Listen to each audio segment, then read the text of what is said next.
Welcome to Agents Dossier, a Delta Green actual play series brought to you by 12-Sided Stories. And now your GM, Wes Otis.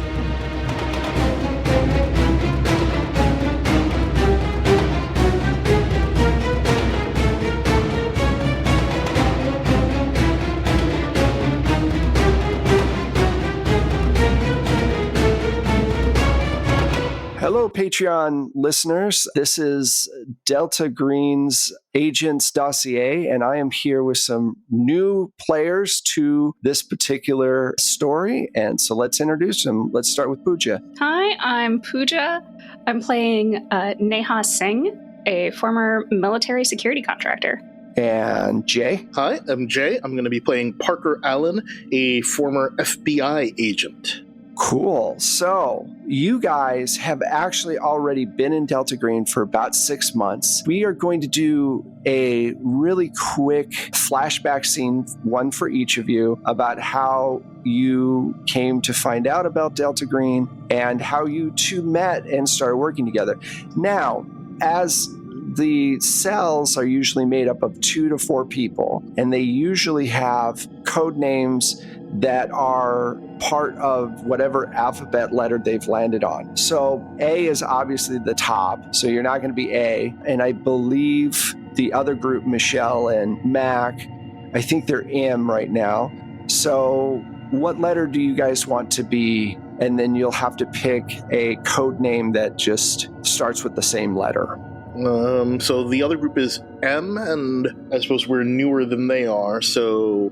Not really. You guys started about the same time, so if you wanted to be like O or S or whatever, you can. And people die, so you could be an earlier one if you want.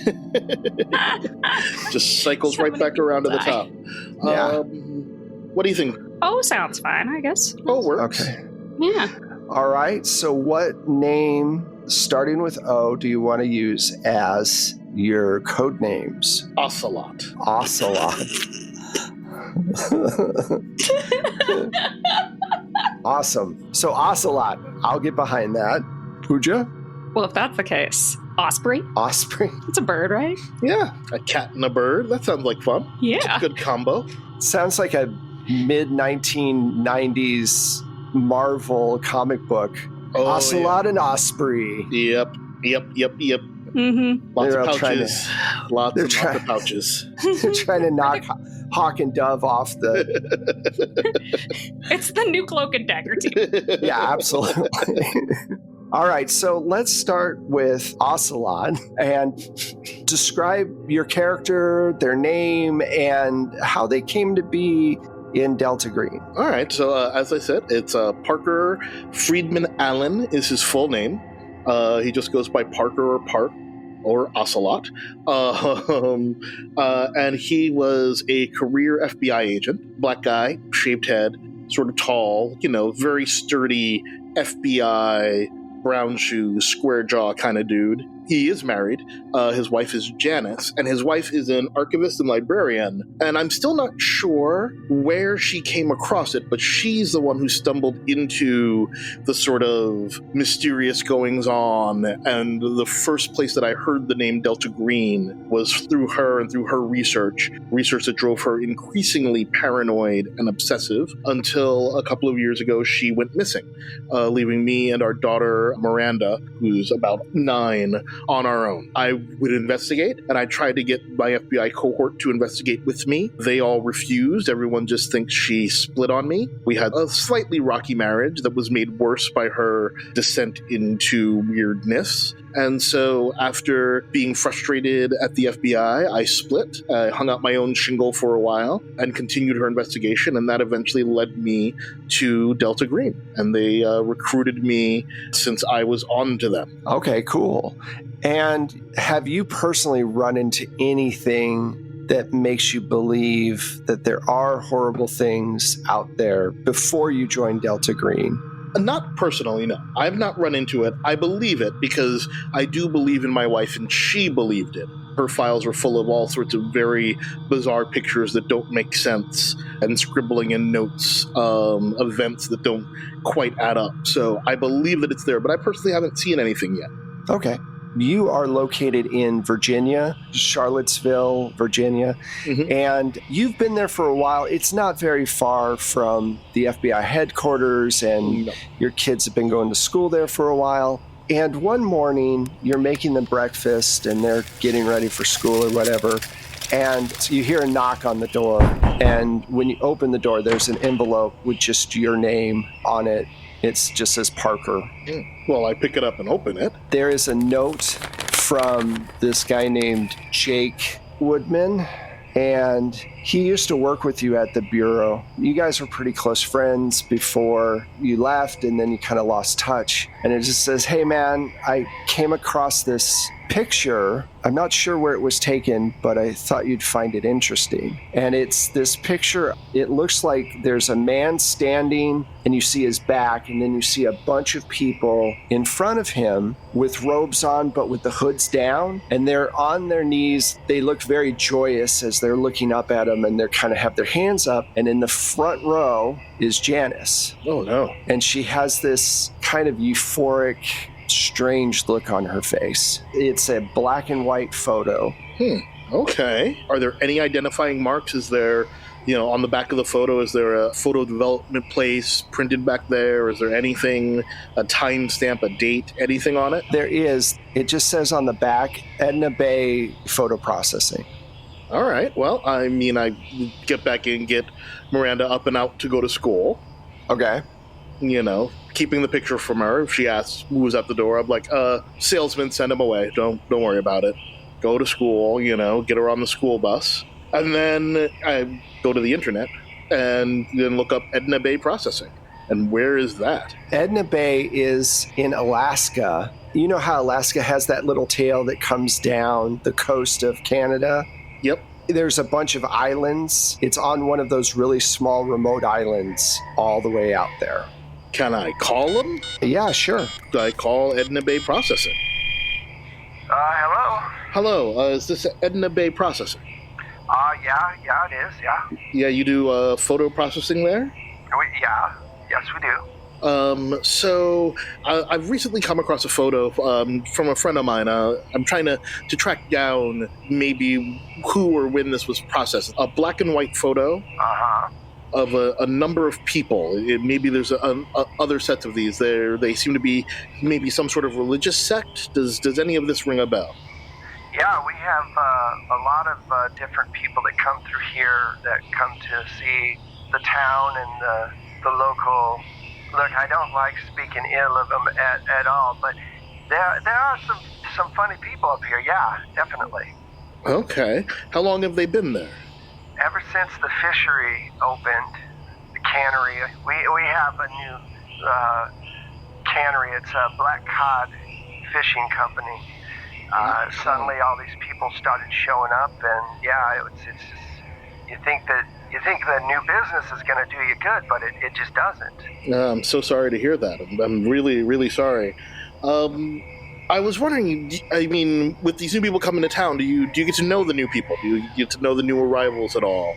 Not like we used to. We used to be a town of 75 people. Now there's like 200-300 and growing. That's a lot. That's a lot of big growth. Yeah. Does the name Janice Allen mean anything to you? No, I'm sorry, it doesn't. That's fine. So you said the company was Black Cod? Fishery, yeah. Fishery is the company that built this new cannery in town and is bringing these new people, and seems to be maybe involved in some not quite normal religious practices. Yeah, we get a lot of hippy-dippy stuff. It happens. I mean, people come up here for the nature, and they don't wear shoes or have flowers in their hair. You get used to it. Yeah, I've heard that much about that part of the country, about Alaska. Yeah. If they're not hunting moose, they're trying to find God. It's just one of the things, yeah. The odds are good, but the goods are odd. I know, I've heard. So, well, thank you. Thank you for this information. This is very helpful. If you come out here, come by and, show me the picture, I might be able to help you more. I will see. It's quite a distance for me right now, but it's very possible I'll be making my way up to you very soon. Oh, well, have a good day. You too. So I hang up the phone. Okay. and then immediately go and search black cod fisheries. All right, so you go on there, and we will get right back to you in 1 second. All right. Tell me what a day starts off like for you, Pooja. How does your... Neha wakes up really early no matter what, just from years of getting up and having to go train from her time in the MMA circuit. The downside is now she doesn't sleep very much anymore, but no matter what time she can finally fall asleep, like 5 a.m., 5:30 at the latest, eyes are open and she must go do something. Whether that's bleary-eyed, like she stumbles in, mixes up some coffee, and hits a workout just to get all of the crap out of her brain. It's a lot, like it's a lot harder than you think somebody would want to work out her first thing in the morning, but she's used to it. This is her thing. This is what she does every day because nothing else is an option. And how did you get involved with Delta Green? What was the incident that brought you into the fold? Neha used to work for a security firm called White Ice, and they were military subcontractors who did operations in the States sometimes, but mostly in Iraq and Afghanistan, just like most military contractors do. Her team went out on what should have been a routine extraction, and along the way, one of her team came into possession of like a really old coin. It was at a market. He thought it looked cool, bought it, and it all went downhill from there. How did it go downhill? What do you mean exactly? Well, first, the person that we were supposed to be extracting turned out to be dead. They had their throat slit in their room. Then when we were getting out, our team, like, we got a little ways out of town. We were just going to go meet up with our contacts, like our transport, and get out after what had happened. But we ran into a sudden sandstorm. And inside the sandstorm, I mean, nobody believes it. Nobody believes me. But, like, the shadows made by the sandstorm were not the shadows made by the sandstorm. And they were their own thing, and they came for us. And it didn't matter what we did. We couldn't, like, shooting them didn't do anything. I mean, at one point, Pete he lobbed a flashbang out to try to dissipate it, like with light, and I still have nightmares about what I saw when they were fully lit up. The creatures, the shadows, they got James, who was the person who had bought the coin, and then the storm died. Okay. And did the coin disappear with James, or no? The coin was on the floor of the truck. Okay. And I have it now. Okay. I haven't ever actually touched it with my hands. I pick it up like I wrapped it in a handkerchief when I saw it and shoved it in my pack. If I don't touch it, it can't hurt me, but I have to know what happened. I have to know how this happened. So you wake up in the morning super early, like what, 5:30 you think? Yeah, something like that. And you hear the sound of movement in your living room. Okay. Well, I grab a gun that I keep I have a thumbprint safe, right? Like a 9mm or something? Yeah, just like a standard home protection kind of pistol. And so I grab it out of the safe under my bed and go slowly and carefully to find out who the fuck is in my house. When you go out to the living room, there's no lights on. The sun is, there's that really early pre-dawn kind of, it's going to be brighter soon, but it's not quite there yet. And you see that the bathroom door is open and there's a light on. And you know you shut it. I'm going to go around and kind of peek around. So you peek around the door and you don't see anybody in the bathroom, but your tub is halfway filled with sand, and the coin is sitting unwrapped away from where you put it in the center of that sand. Fuck. Can I get a sand check from you? Yeah, absolutely. Well, I got a 24. Excellent. So you take no sand loss. And what do you want to do? I'm going to grab the hand towel or bath towel or whatever's right there and grab the coin with it and scramble back into my room and shove the coin into my gun safe. Okay, so as you're reaching for the coin with the hand towel, you see behind you, casting a shadow on the wall, 2 hands and a humanoid figure start to reach down for your throat from behind. I'm going to duck down, like sharply bent, All right. to try to like evade their grasp. You drop down and you kind of see what's going on, and because it's a bathroom, you're not like, it's not a huge bathroom. Yeah, I don't live at the Ritz. Right, exactly. You look around real quick and you see that there is no one there. You've got this. You've got this. You just have to hold on long enough to find out what happened to James. What happened to all of us. Just have to figure it out. It'll be okay. Locking it up. Locking it up. Okay. You grab the coin with the towel and make it back to your gun safe. You put it in there. And in your hurry, you're in the other room. You have a light switch in the bathroom, but it's also one of those older bathrooms where you can also pull the little light switch on the actual light, and you hear that sound of it turn off as you're putting the coin in the gun safe. And I'm gonna call out, fuck you. We didn't do anything to you. Leave me alone. There's a lot of the sounds of like crickets and things like that, like thick crickets. You're from New Orleans, so you know what that sound is. Yeah, I know the Deep South. Yeah. You know that bzz, but that's all you hear. Ugh, God. James, I'm not going to let you down. I'm not going to. I'm going to figure this out. I'm going to get my damn life back together. And this morning, instead of coffee, or with my coffee, I'm going to have a healthy shot of whiskey. It's a good way to get your life back together. Absolutely. The morning whiskey is a great way to start that health regimen we all want. It's medicinal. So at some point, do you go back into the restroom, back into your bathroom? The sand is gone. Yeah, saves me from having to clean it up anyway. Exactly. And like just a really long sip of my Irish coffee. Okay, cool.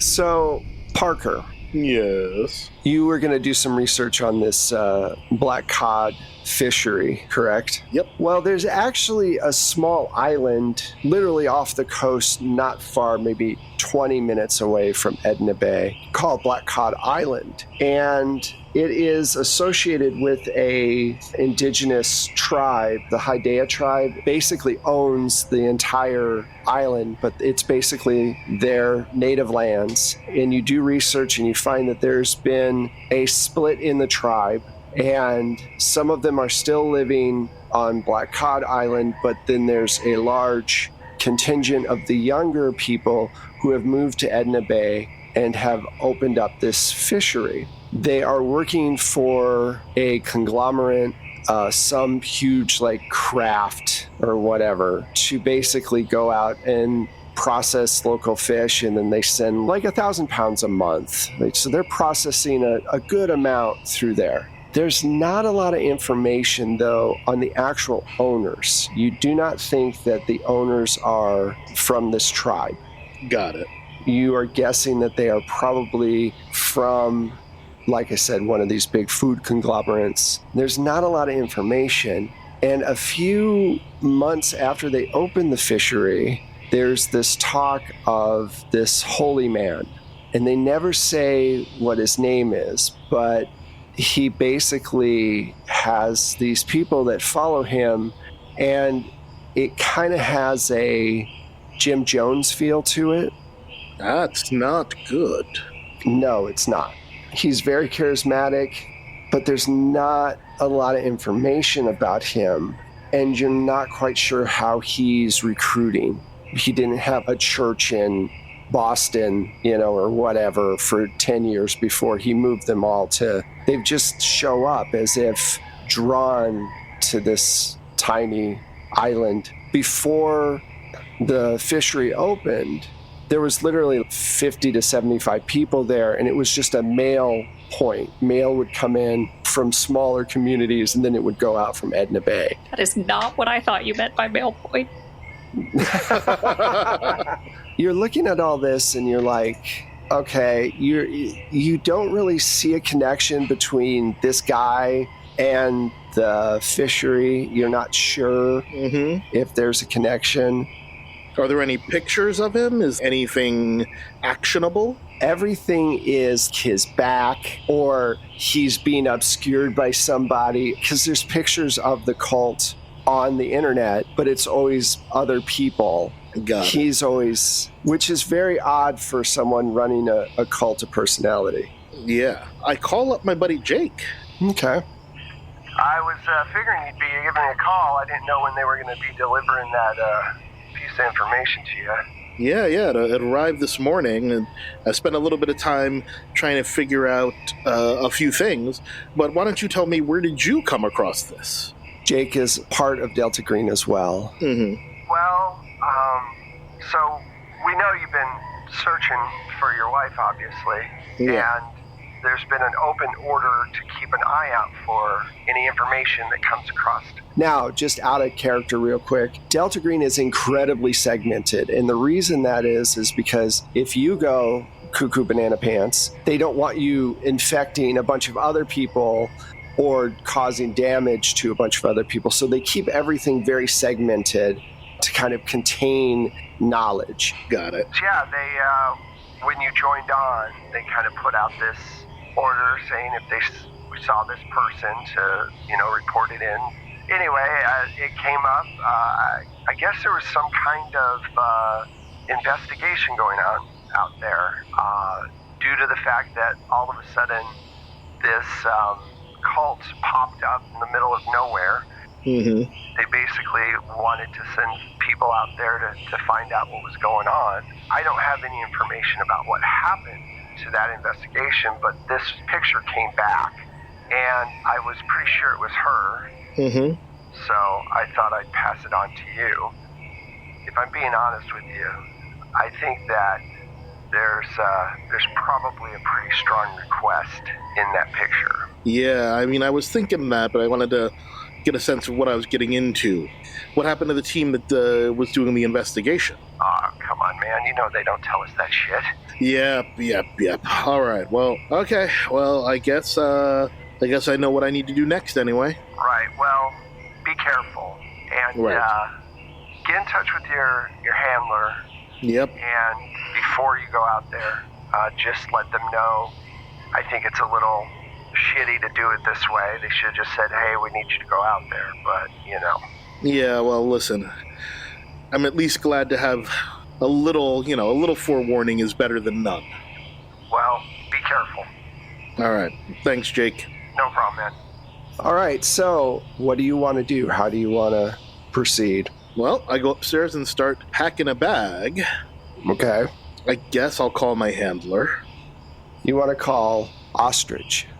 Ostrich? Just so you know, as a GM, if the players pick something, I lean into it hard. So that's always good. That's what we like. Ask for. That's all we ask for. If you guys go a certain way, I'm just going to go with you and just be like, all right, that's where we're going. All right, let's do it. Ostrich. Yes? Ocelot. Nice to hear from you. Always a pleasure. So, I got a picture here. Taken in Edna Bay, Alaska. Okay. And I guess I'm planning to go there? Well, yes, we had Jake send it to you. It wasn't my idea of how to entice you to go there, but the last set of people that were sent out that way didn't make it back, unfortunately. And it's a dangerous mission, but they all are, Of course. I mean, that's why we do them, right? Because of the danger. Yes, and obviously this cult is, from what we've been able to tell, is able to call people from across the globe. They don't even have an Instagram account. It's very disconcerting. Wow, a cult without an Instagram account. That's unheard of. Well, We want to try to find out what's going on, if the fishery is involved at all. And we saw that your wife was out there. We know you've been looking for her. yeah, I mean, I have to say, you hit the nail on the head there. I don't necessarily appreciate this sort of handling, While I'm glad to know that she's there, I'm glad you didn't just send me blindly to the wolves. I would have liked to have heard it from you. I know, and I usually would like to tell you straight, but I have people above me as well, and for some reason they felt that this was the way to go. No. I don't always agree with them, and I apologize, I really do. It is what it is, so we'll live with it, but you can let them know. I understand we're a covert operation, but sometimes all this cloak and dagger nonsense is... Nonsense. I know.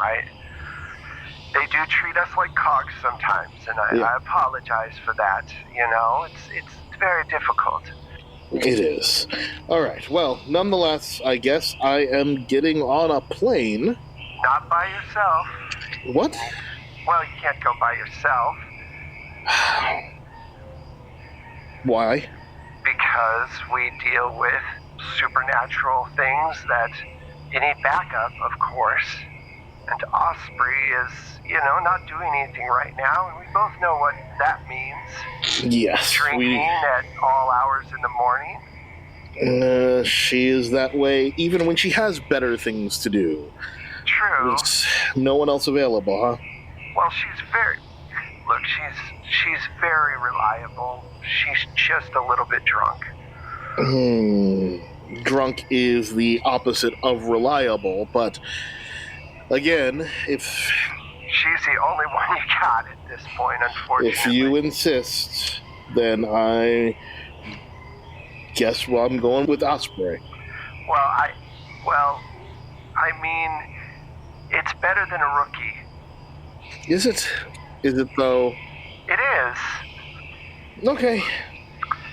Well, like I said, I'm sorry they decided to do this, but, good luck and keep in touch. Yep, ours not to reason why, I suppose. I'll call you once we touch down in Alaska. Okay, that sounds good. Bye, darling. Bye.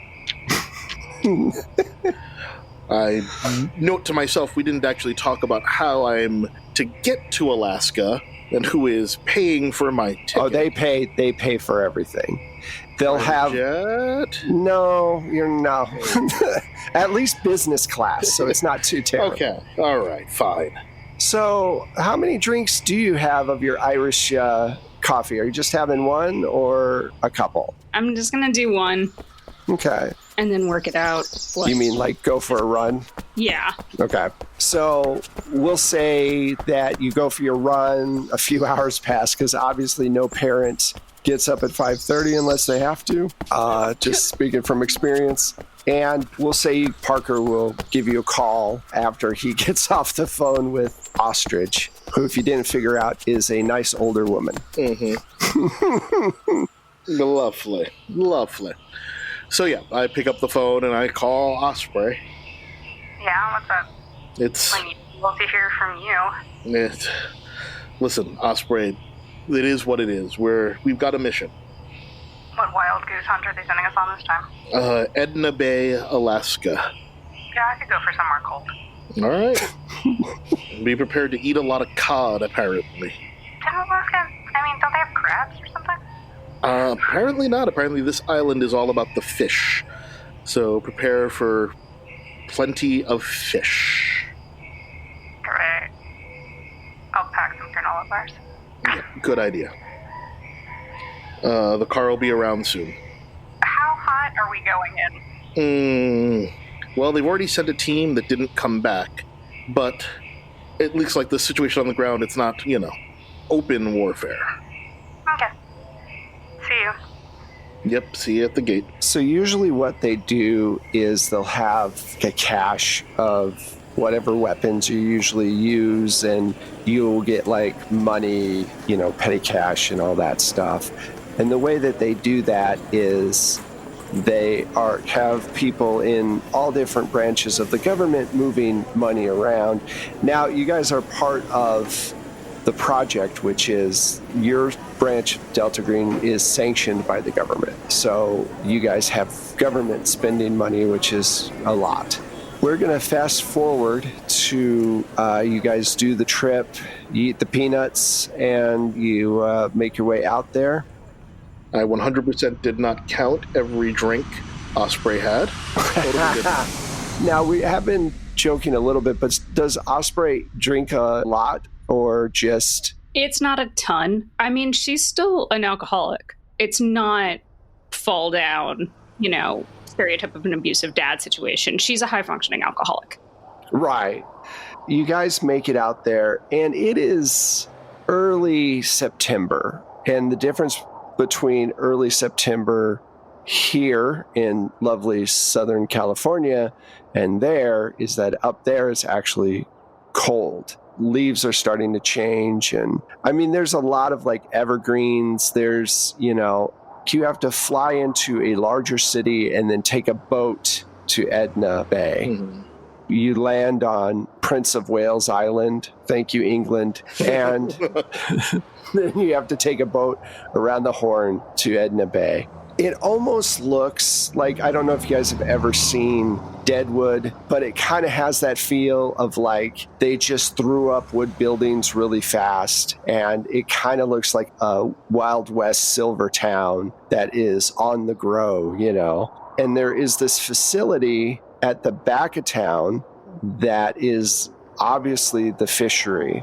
And there are quite a few of these cultists. And I use the word cultist in Cthulhu, cultist means somebody that's actively worshiping a god of whatever.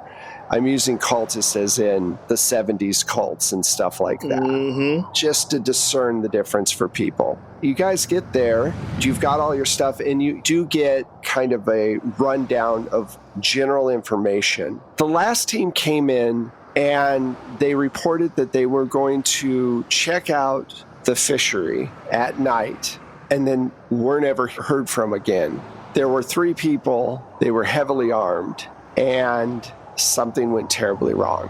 They tried to get close to the compound where the cultists are, but kept getting turned back by security and whatever. So they went in on the first night and reported back that there was something like 50 makeshift huts that they had put together. And it looked like none of the tribe's people seemed to be involved with the cult at all. There seemed to be about 100 to 200 people. They couldn't get a good head count, and more people were showing up every day. And when they show up, they have items with them, so money and luggage and all that, and they turn it over to the cults to help pay bills. That's the line. Go, we're here. You don't need your earthly possessions anymore. Leave them at the door, and we'll turn them into love and flowers. The line of this particular cult is very innocuous and very like, all we're trying to do is find a deeper meaning to life. It does seem like there are people from all over the world showing up. So that's the information that you got. So they tried to get into this compound and couldn't, but got a head count. And then the next night they went to the fishery and just disappeared. All right, let's not go to the fishery. That seems like a bad idea. Okay. Is there like a bar in town? Oh, yeah, you can go there, definitely. I mean, I figure that's a good place to start.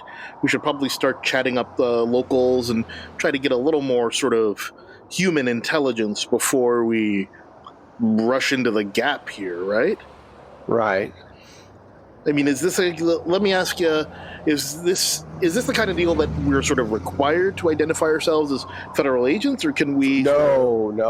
Oh, no. Awesome. Just want to make sure. So yeah, you can lie as much as you want. Let's go do some lying and Okay. find out some information. The last thing they want you to do is go Delta Green or whatever. Clandestine. Yeah, exactly. Exactly. Hi, I'm from Delta Green, and I want all your Cthulhu information now. Exactly. Point me to the spookiest person available. Thank you. There's a guy in the corner with his hands like this. Welcome. Welcome. Once we're sort of settled, I contact Osprey and say, okay, let's try to do some recon. Maybe take a walk around the town and look for a bar or a coffee shop or something. Okay. Try to talk to the locals. All right. So you guys are set up at a bed and breakfast. It's really the only place in town. They're literally building a hotel right now. So the bed and breakfast is the only place for you guys to stay. And unfortunately, it is not the most ideal place in the world for two people who don't necessarily want to even be in the same plane with each other.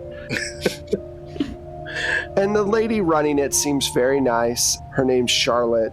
And she assumes that you guys are married. I don't know if you tell her that you're not or that... Are we sharing a room? Yes. Delta Green was only able to get one room.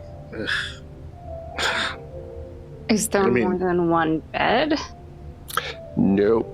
You sleep in the bed. I can sleep on the floor. We can swap out. Whatever. It's fine. I'll sleep on the floor. I've done worse. You take the bed. We both have. Stop being such a martyr about it. Who was being... We'll swap out. I can take the bed tonight. You can take the bed tomorrow. They changed the sheets. Don't worry about it.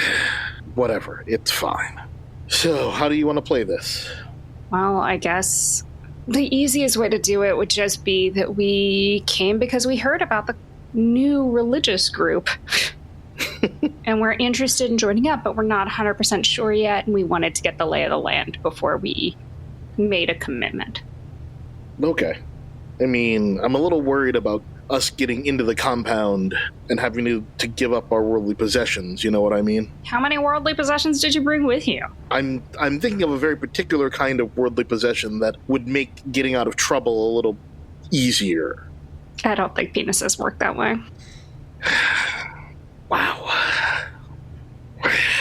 I don't even know where to start. I don't even. Fine. I mean, do we just walk up to the door and say, hi, we'd like to join your cult? No, I'm saying we go, to the bar and ask people about it, but tell them, that's how we heard about them and we're interested, but we're a little unsure before we approach them. We want to know if they're, axe murderers. All right, that's fair. Let's do that. Are we doing this as husband and wife or just friends? We might as well keep up this marriage thing, I guess. Seeing as the woman downstairs has probably already told her 17,000 closest friends about it. Fair point. All right. You'd think, it's a bed and breakfast. You'd think they'd have more rooms available. You would think, but apparently not. So that's fine. That's a fine cover. We can do this. You do get the feeling that you're getting fucked with a little bit, definitely. Yeah. They know that there's some tension between you two, that you fight kind of, maybe a little tension there, and so being able to say that you've been married for longer than 5 years is a good cover for you, because you're just tell me how much I dislike you. Yep. It's obviously Ostrich's idea of a joke.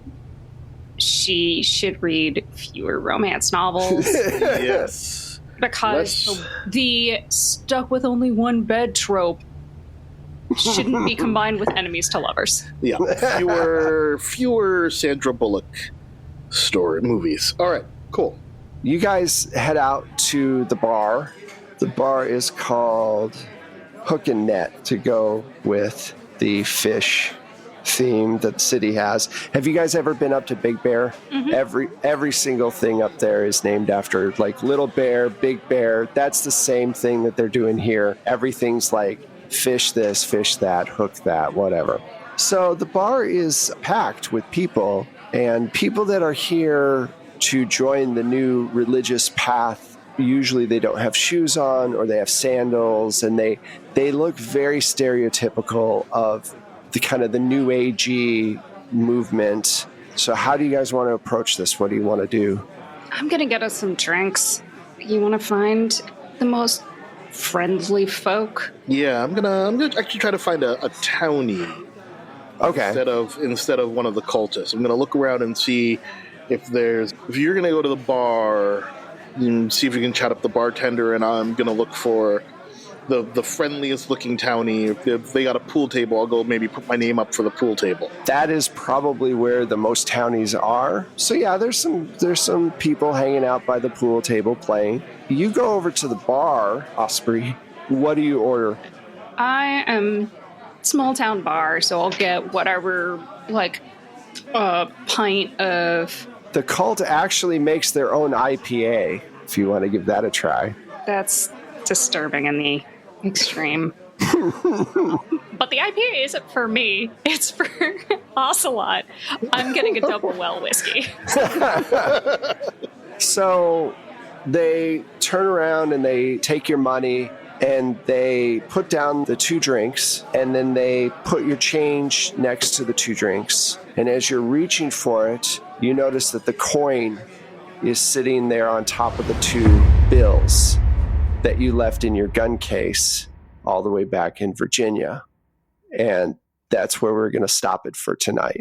Oh my. So, thank you guys so much. That was a lot of fun. Where on the internets can people find you two? We'll start with Jay. The best place to find me on the internet is on the Twitters, at Jay Holtham. You can find me on most socials at that number. Awesome. I am Pooja, and you can find me on Twitter at LADesi Girl. That's LADESI Girl.